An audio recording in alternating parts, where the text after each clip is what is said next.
Tim hukum Peggy Setiawan menilai permohonan yang diajukan pihaknya dalam perkara pra-peradilan sangat sederhana, yaitu berkaitan dengan salah tangkapnya Peggy di kasus pembunuhan Eki dan Vina di Cirebon tahun 2016.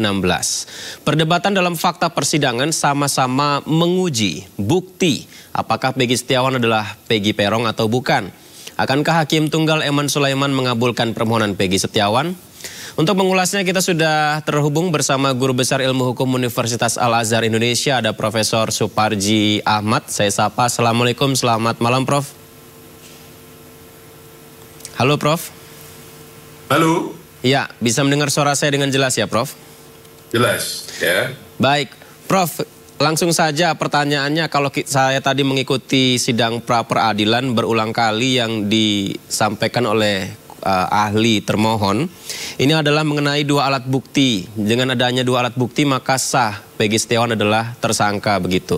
Meskipun masih belum tahu sih saya dua alat buktinya apa yang akan dijabarkan. Tapi begini Prof, dengan ijazah yang ditemukan memang atas nama Peggy Setiawan, kemudian data diri mungkin KTP, ditambah keterangan saksi mengiyakan bahwa Peggy Setiawan adalah tersangka, apakah itu cukup untuk menetapkan Peggy Setiawan dan menggugurkan pra-peradilan ini Prof? Jadi kalau kita cermati ya, dalam putusan MK nomor 21 tahun 2014 itu jelas ya, di dalam pertimbangan putusan tersebut menyatakan bahwa penetapan tersangka itu minimal ya dua alat bukti. Secara kuantitas kan begitu ya, jumlahnya dua. Dan persoalannya adalah apakah kemudian dua tadi itu sekedar jumlahnya saja, tetapi tentunya dilihat dari sisi kualitasnya. Karena Mahkamah Konstitusi memberikan pedoman dalam memberikan alat bukti untuk menetapkan tersangka tadi adalah memenuhi unsur kuantitas dan kualitas. Bagaimana alat bukti yang berkualitas? Kalau saksi yang digunakan sebagai alat bukti adalah saksi yang benar-benar memenuhi kualitas sebagai saksi. Apa itu? Saksi yang melihat, mendengar, mengalami secara langsung atas peristiwa dugaan tindak pidana pembunuhan dengan pelaku tersangkanya Peggy. Nah ini adalah harus jelas saksinya. Jangan sampai saksi sekedar saksi, tapi adalah saksi yang betul-betul memenuhi kualitas sebagai seorang saksi gitu. Nah, yang kedua adalah kalau menggunakan alat bukti surat. Surat itu juga harus relevan dengan jenis atau dugaan tindak pidananya. Jangan sampai sekedar surat yang tidak ada kaitannya sama sekali. Demikian pula kalau menggunakan alat bukti petunjuk, harus jelas ya bagaimana rangkaian antara peristiwa satu dan peristiwa yang lain. Jadi menilai tentang alat bukti tadi itu berkualitas adalah bersesuaian antara satu dengan yang lainnya, bersesuaian dengan saksi satu dengan saksi yang lainnya. Jadi ini adalah menilai sebuah alat bukti yang berkualitas. Maka kalau yang dijadikan dalil bahwa ini adalah jumlahnya cukup gitu, bahwa sudah diperiksa saksi, surat, ahli, petunjuk gitu ya, bahkan kemudian telah diperiksa calon tersangkanya, maka mungkin saja itu secara formil, secara administratif sudah sah dalam konteks penetapan tersangkanya. Tetapi kalau dinilai lebih dalam lagi ya, ternyata saksinya bukan saksi yang berkompeten, suratnya tidak relevan dan sebagainya, maka berarti tidak memiliki kualitas alat bukti. Nah, disinilah persoalannya, bagaimana hakim berani menilai tentang alat bukti tadi itu. Jangan sampai kemudian hakim hanya sebatas menilai jumlahnya saja, dan kemudian mengatakan ketika menilai alat bukti tadi itu masuk pada pokok perkara. Jadi, kalau mencermati dari proses pembuktian yang terjadi, maka secara administratif mungkin saja itu adalah sudah benar. Tetapi kalau hakim mau progresif ya, bahwa ini adalah tidak cukup alat bukti yang benar-benar alat bukti yang berkualitas, maka tentunya akan memiliki putusan yang berbeda. Dan kalau kita lihat ya, bagaimana Hakim Eman menyampaikan akan bersifat objektif, akan bersifat independen, akan memberikan yang terbaik. Buat siapa? Buat negara, buat kepentingan penegakan hukum, bukan untuk pemohon maupun termohon. Saya kira ini patut diapresiasi. Dan ini mungkin sebagai satu respon ya, adanya skeptisme, adanya keraguan terhadap keberanian, terhadap objektivitas hakim. Maka kita mengharapkan betul hakim harus berani secara fair, secara objektif, bahwa ini adalah sebagai mekanisme kontrol horizontal, mekanisme check and balances, agar dalam proses penetapan tersangka tadi itu betul-betul adalah sesuai dengan kategori seorang tersangka, yaitu orang yang berdasarkan alat bukti yang cukup diduga kuat melakukan satu tindak pidana.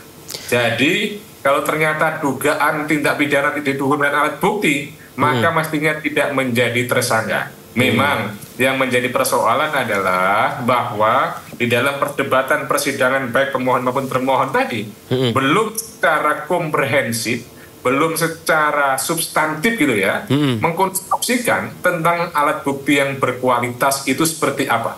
Dan kemudian yang menjadi persoalan juga bagaimana misalnya pemohon belum mampu secara transparan gitu ya, dalam arti mampu membawa alur pikir kepada hakim tunggal untuk kemudian tidak terjebak dalam proses menegakkan hukum pra-peradilan ini pada perma bahannya administratif atau formil, tetapi harus betul-betul melihat apa yang kemudian menjadi juga tindak pidana. Jangan sampai ya hakim berpandangan untuk, atau siapapun berpandangan untuk menilai orang makan, cara makan benar atau salah itu tanpa melihat apa yang dimakan. Atau di konteks yang lain untuk menilai penetapan tersangka itu benar atau salah, tidak dilihat apa jenis tindak pidananya, tidak dilihat apa keberadaan dari seorang saksi. Ini kita harapkan hakim betul-betul komitmen bahwa putusan itu adalah sebuah mahkota, mahkota satu yang indah, sedap dipandang mata oleh bagi para pencari keadilan. Gunakan uji hati nurani yang paling dalam.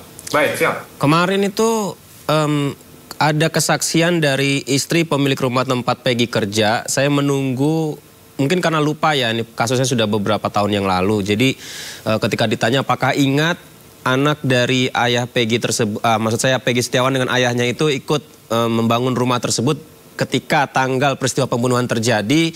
Dia agak-agak lupa, tapi dia bilang anaknya ada, artinya masih ada Peggy Setiawan di sana. Nah, apakah ini juga menjadi salah satu pertimbangan bukti bahwa alat bukti kesaksian itu kualitasnya ada atau tidak, Prof?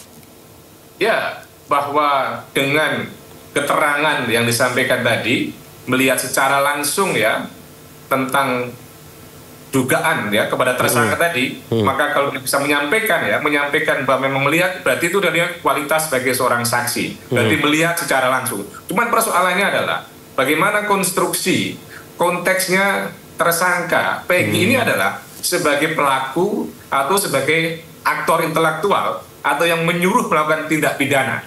Bahwa dalam kaitan ini memang cukup berhasil bangunan konstruksi bahwa Peggy bukanlah pelaku tindak pidana. Karena apa? Karena kejadian di saat itu yang bersangkutan tidak ada di Cirebon, tetapi ada di Bandung. Itu cukup berhasil bukti tentang itu. Tetapi persoalannya adalah apakah kemudian konstruksi dari Peggy ini adalah pelaku utama atau pelaku yang menjalankan kegiatan tindak pidana tadi itu, atau kemudian dianggap sebagai yang menyuruh melakukan atau sebagai aktor intelektual.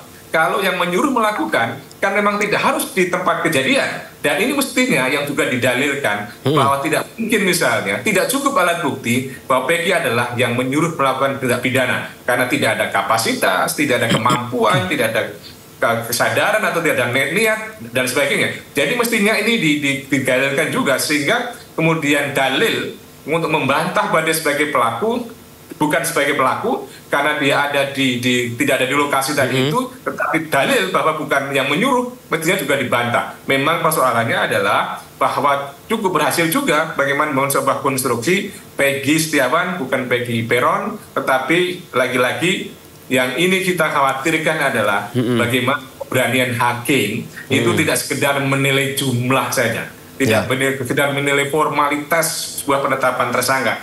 Kalau itu yang dinilai, maka kemudian memang dapat diprediksi putusan yang akan terjadi. Tetapi kalau hakim berani progresif, berani untuk menilai yang keadilan yang sebenarnya, maka juga akan menimbulkan suara netizen itu menjadi dasar untuk kemudian diapresiasi. Tetapi semuanya berdasarkan fakta persidangan, bahwa pertimbangan-pertimbangan yang dikemukakan dalam pengambil putusan adalah kembali pada fakta persidangan, keberanian hakim menggali yang sebenarnya tentang kualitas dari alat bukti tadi itu.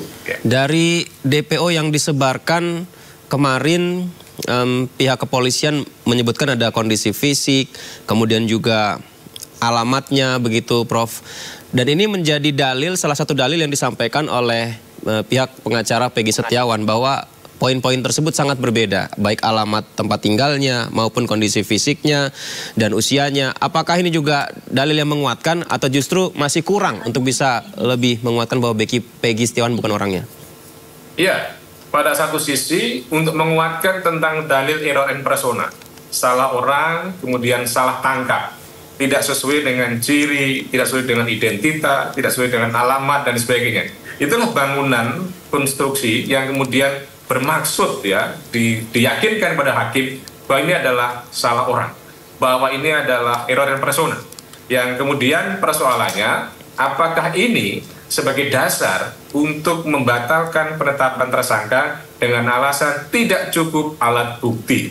Nah, kalau kemudian dikonfrontir dengan cukup alat bukti, maka saya kira ini akan menjadi persoalan karena dalil-dalil termohon sudah memeriksa saksi, memeriksa surat, alat petunjuk, mungkin juga memeriksa ahli ya. Ya ini kan secara kuantitatif itu adalah sudah memenuhi syarat ya. Tetapi kalau konteksnya error in persona, salah orang tadi itu mestinya juga didukung selain dengan bukti-bukti identitas tadi itu adalah adanya dukungan bahwa memang orang-orang yang dipanggil menjadi saksi sebagai salah satu alat bukti tadi itu mampu meyakinkan bahwa memang Peggy ini bukan pelaku tindak pidana, selain tidak ada di Cirebon, juga yang bersangkutan tidak memiliki kapasitas untuk kemudian menyuruh melakukan tindak pidana yang ada di Cirebon, yang di remote misalnya dianggap dari Bandung. Saya kira tidak ada kapasitas tentang itu. Itulah sebetulnya bangunan ya narasi yang perlu dibangun sehingga hakim terbuka untuk mengatakan bahwa ternyata ini adalah memang tidak cukup alat bukti sebagai pelaku tindak pidana, baik sebagai pelaku ataupun yang menyuruh melakukan gitu. Baik, Profesor Suparji Ahmad, kita akan sama-sama lihat hasil pra-peradilan nanti. Kita berbincang lagi nanti menilai untuk hasilnya nanti ya. Terima kasih banyak Prof sudah bergabung bersama kami. Selamat malam.